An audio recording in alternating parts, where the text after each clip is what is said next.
What is that little thing right there?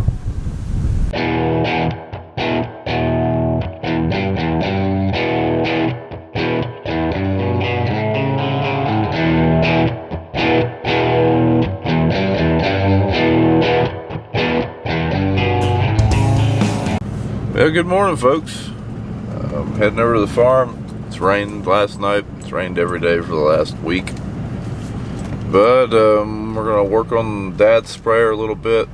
The Oxbow people are coming to get the Oxbow, so we're going to do an interview with one of them guys. And then what else are we doing? Probably going to fly the drone around, look at some flood damage, because the river's out. I don't know how bad it's out yet. It keeps raining, so I'm sure it's getting bigger. But it's kind of what we're into this morning.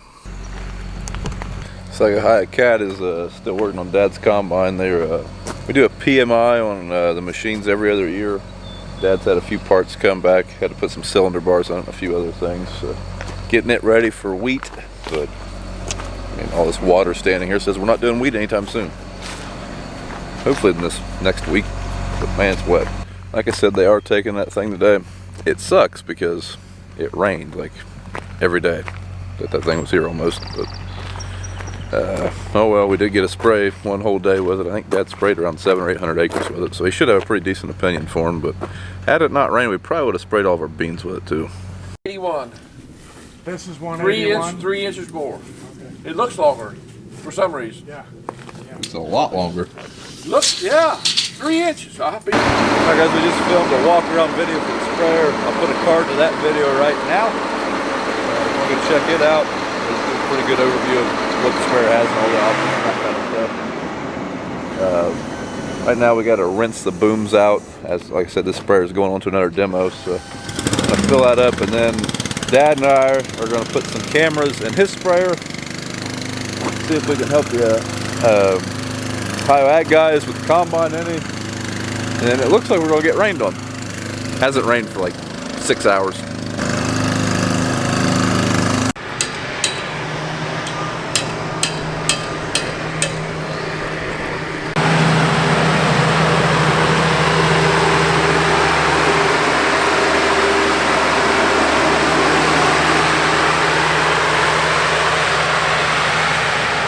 A lot of fan noise on that thing. So, I mean, it's noisy. It's probably noisier than the Miller. It's a different kind of noise.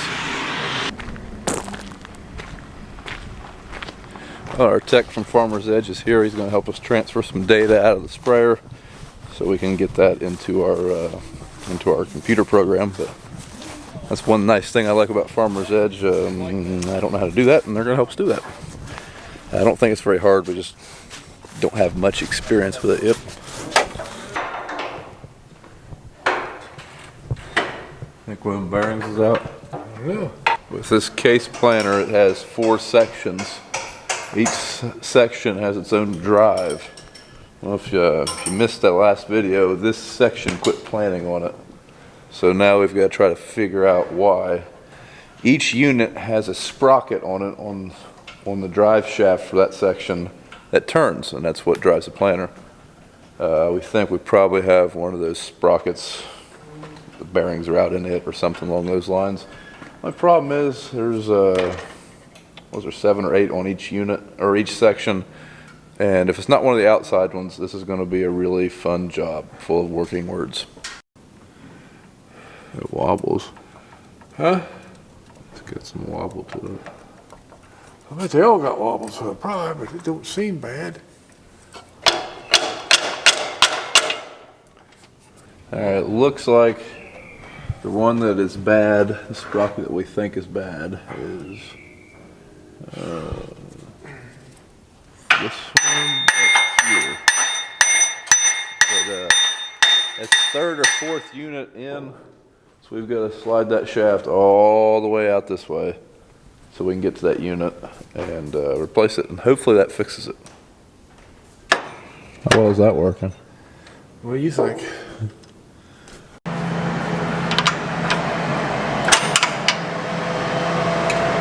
Hey Mike, it's Brian Brown. How you doing today?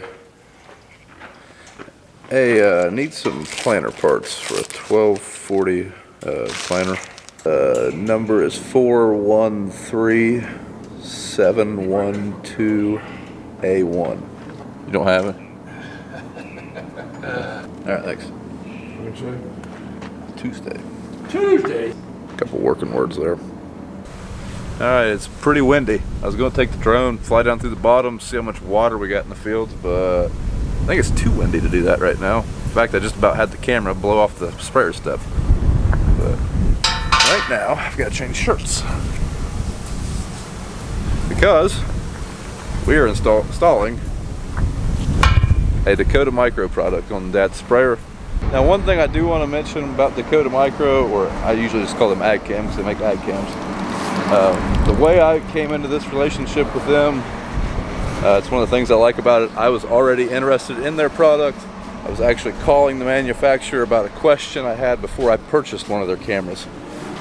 So then we ended up forming a relationship, and they've been a great company to work with. So, but on to the camera.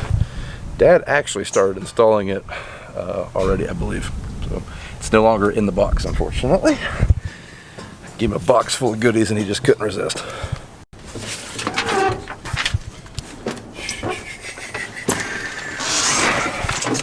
Here we've got the 9-inch screen over there on the window. It's on a suction cup mount. I don't know how good that's going to work. Think it'll fall off her? I don't know if it falls, just wiggling around. I don't know what's going to happen here. Yeah. I'm going to try it, see. Yeah. If nothing else, we'll cobble up some kind of mounting bracket, I'm sure. This hooks into that. And these are for more cameras. Looks like it'll hold 4 cameras. As you can tell, we read the directions. That is one thing we are starting to run out of, is 12-volt accessory places. Right now, we have one for the climate. So there's an iPad charger. We have one for the Midland Radios, so there's another 12-volt. And then he has a satellite radio, which that's another 12-volt. And now this thing, which is another 12-volt. And for my phone charger. Well, you run your phone charger through your Midland.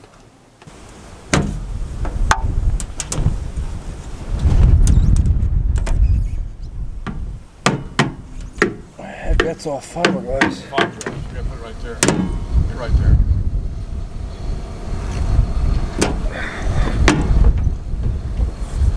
I got muffler get too hot? Put it over here on this side. Put it over here. Well, let's see what we got there. Alright, so now we got to run some cable to the cab. Trying to figure out how we're going to route that to where it's nice and birdy. I guess for now we're just going to hook this up pretty temporary just to make sure it's going to perform in that spot. This ain't going to work. Got the same end. Hey, got the wrong end. But we're going to make sure this is going to work in this location, and then if it does, in theory, we're going to make the wires look pretty. In reality, they're probably going to stay here.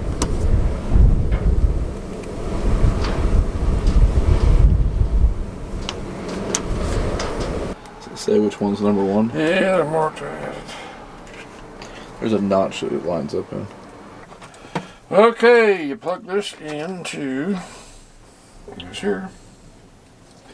Plug that into this down here for now. Turn the switch on.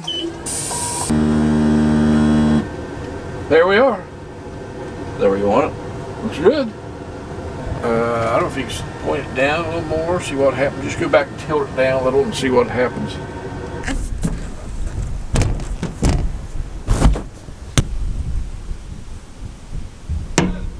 That good? Yeah, come back. I'll have to come up with something else here. There's the view. Good picture.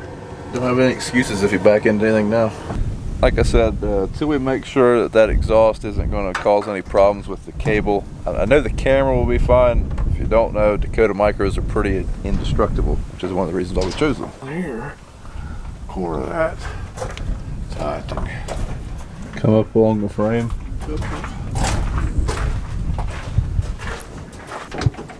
You see it? It's caught on something, Dad. It's on this air tank. Okay, that's okay. Hold on down.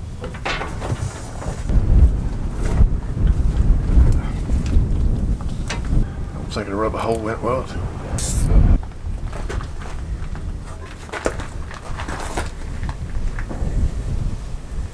Now, if we were doing this real pretty, There is a hole right there for wires to go in for like your auto steer and stuff, but it's kind of a pain in the butt to do, and Dad says it's a winter job. So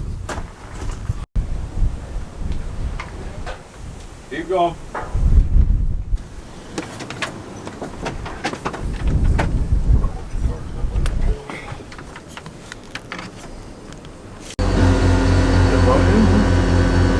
oh, that camera system is installed. Turns out the Oxbow is not leaving today like I thought it was and said earlier. The place that we're going to take it, it's extremely wet there. It's only a couple miles down the road, so I think it's going to roll out of here as soon as that person can spray. I don't think we're going to spray anymore with it, but yeah, I think that's it for this video. So thanks for watching. If you like what you've seen, follow us on Instagram and Twitter at Brian's Farming Videos and Facebook at Brown Farms. Eventually we're going to be doing some wheat, but it's got to get dry.